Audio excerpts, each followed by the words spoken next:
Go ahead and call me the Feywild Fiend, because I'm about to be a master. Welcome to a new video series I'm doing where I'm going to be constructing the Feywild to make it a playable realm for my players. Let me say now that this video is going to absolutely include spoilers for the Wild Beyond the Witchlight, so if you are not a DM for that campaign and you intend to play it, or you're one of my players specifically, this is the time to see yourself out. It was so nice to have you here. I am currently DMing the Wild Beyond the Witchlight campaign for all of my players, and in that book, the archfey Zybilna has been trapped in time. Hags have taken over the realm of Prismere, and it's surrounded by a big wall of fog. It is therefore cut off from the rest of the Feywild.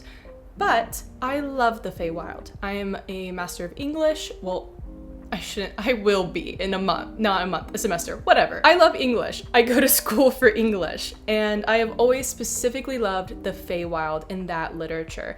And so of course, I'm wanting to build a wider campaign as sort of a part 2 for the Wild Beyond the Witchlight. Today, I'm going to be talking about what we know from the player's handbook, then the Dungeon Master's Guide, and then finally the Wild Beyond the Witchlight. I know other source materials talk about the Feywild, but I don't have access to them. So whatever I miss in this video or whatever you think I should check out, let me know below. In later videos, I'm going to be digging into specific parts of what we know from the materials, looking into their cultural origins, and trying to build up on the information we already have until I have a playable world. Let's begin with the player's handbook. Of course, there's not a lot about the Feywild there, but I do want to look at what it says for that warlock class. Allow me to read to you. Your patron is a lord or lady of the Fey, a creature of legend who holds secrets that were forgotten before the mortal races were born. This being's motivations are often inscrutable and sometimes whimsical and might involve a striving for greater magical power or the settling of age-old grudges. It then includes a list of archfey who could potentially be your patron. I'm going to give slightly more information here than the book does, but only slightly, because I'm going to talk about these guys in later videos. We have Titania of the Summer Court and her consort Oberon, the Green Lord, and when I heard those names 2 years ago, I was like, oh my gosh, like Shakespeare.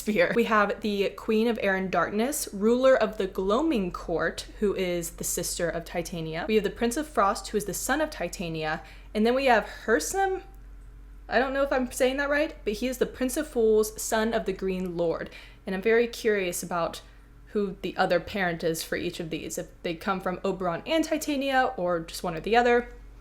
But we're gonna find out. And not on that list, but added because of the Wild Beyond the Witchlight, is Zybilna of Prismere, who I will talk about later in the video. That's all I'm really pulling from for the player's handbook. We know a little bit about archfey and what they are like, and we have a list of a few of them who are probably going to be some pretty powerful beings in the Feywild if your players choose to enter it. Now, the Dungeon Master's Guide. Allow me to read to you a little blurb that we have from the Dungeon Master's Guide about the Feywild. The Feywild, also called the Plain of Fairy, is a land of soft lights and wonder, a place of music and death.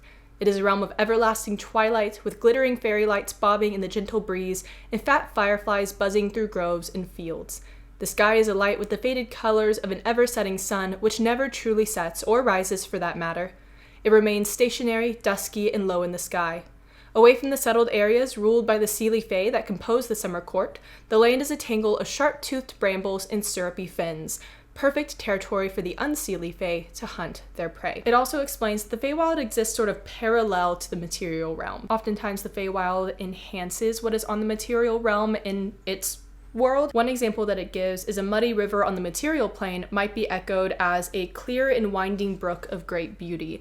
And if something in the material realm goes through a great change, it could actually alter the Feywild version. Where I have a little trouble with this and I'm going to have to sort it out for myself is another example it gives is if you go to some ruins on the material realm and then get transported to the Feywild there, you may find yourself at the door of an archfey's castle. But in that case, if, let's say, the ruins were completely demolished and something totally new was built, would that affect this archfey's realm? I imagine not. So there have to be limits there. Or maybe the archfey castle moves? I don't know. It gives us a list of beings we might find in the Feywild, such as elves, dryads, satyrs, pixies, and sprites, as well as other creatures like blink dogs, fairy dragons, treants, and unicorns. And then the darker regions might have hags, blights, goblins, ogres, and giants. There's also the Seelie and the unseelie courts, and I'm not so sure about how I'm going to handle these. We have Queen Titania and the Queen of Air and Darkness. They are sisters. Queen Titania owns, holds court over the Seelie Fae, her sister, the Unseelie. The book says that they don't directly correlate with good and evil. Some may be good, some may be evil.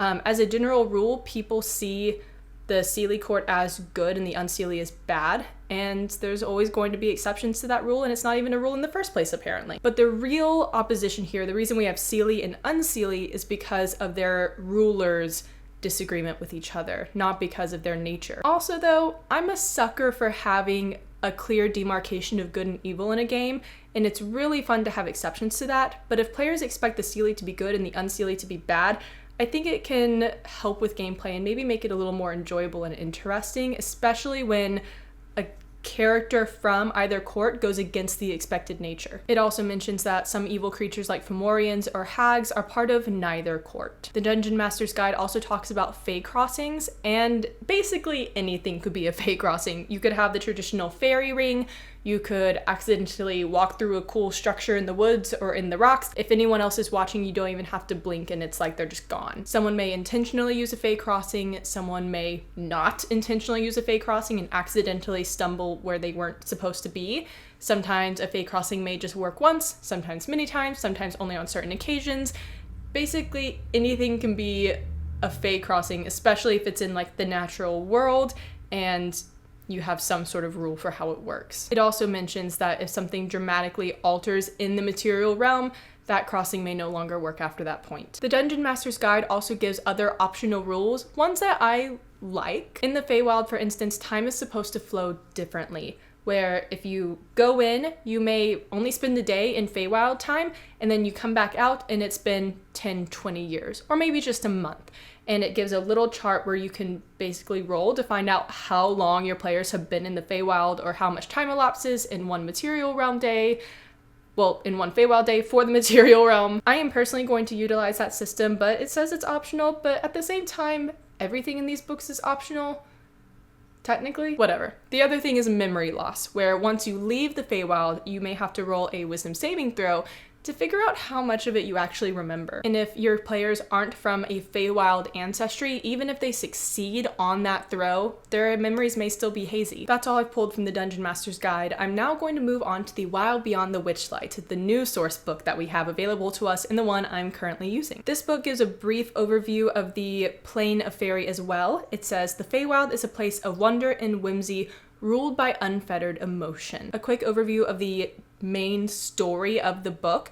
Your players will start in the Witchlight Carnival, which is patroned by Zybilna of Prismeer, who is an archfey who, big spoiler note here, please be aware, is also Tasha, the wizard from Tasha's Hideous Laughter. She is a patron of the carnival, and there is a route to Prismeer, her realm, through the carnival. So your players will enjoy the Witchlight Carnival. They may just go in and try to get back their lost things, and if you've read the book, then you know what that means. They have a personal motivation in this campaign, but of course they will probably also pick up on the bigger motivation to go and free Zybilna from her stasis. The book gives 2 additional background options. One is the Fey Lost, where your character became lost in the Feywild as a child and has taken on new specific features because of that in the present day. And of course, they're no longer trapped in the Feywild. They left at some point. And the other is the Witchlight Hand, where they have been working at the carnival for some time and are now leaving it and going on this adventure with a new adventuring party. The book also offers a new list of personality traits, ideals, bonds, and flaws, which you can use, you don't have to. And it also gives 2 new races for your characters, and my players are using them. So you could play a fairy, and we currently have an artificer fairy in the campaign, and then the Herongon, which is basically a, not humanoid, but like standing upright Herongon. It can be a small or medium creature, and I have 3 of those right now. And these are also beings that you can encounter in the Feywild as well that are not actually listed in the Dungeon Master's Guide, as far as I'm aware. I know there's another source book that includes Eladrin, which are Fey elves. They are themed based off seasons. I know that, so you could be a summer, fall, winter, or spring Eladrin, and I don't know about what specific features you have with those because I haven't read up on them, but that would be another race that you could play if your characters went into the Feywild. There you have it. That was my overview of the Feywild from the Player's Handbook, the Dungeon Master's Guide, and the Wild Beyond the Witchlight, plus one other book, a little bit, that I actually haven't read. Like I said, in other videos, I'm going to dive deeper into each of these pieces of the Feywild as we know it from the books, look into their original cultures, and also just what I think would be really fun and cool for my players. And hopefully by the end we have a playable Feywild that I can fill out with many fun details and storylines. Maybe I'll make that a series too. Thank you so much for watching. Like I said, if I forgot anything earlier that you think is worth mention, let me know in the comments below. And if you want to follow along with the series, like, subscribe, hang out with me. I hope you have a great whatever it is, and hopefully I will see you next time.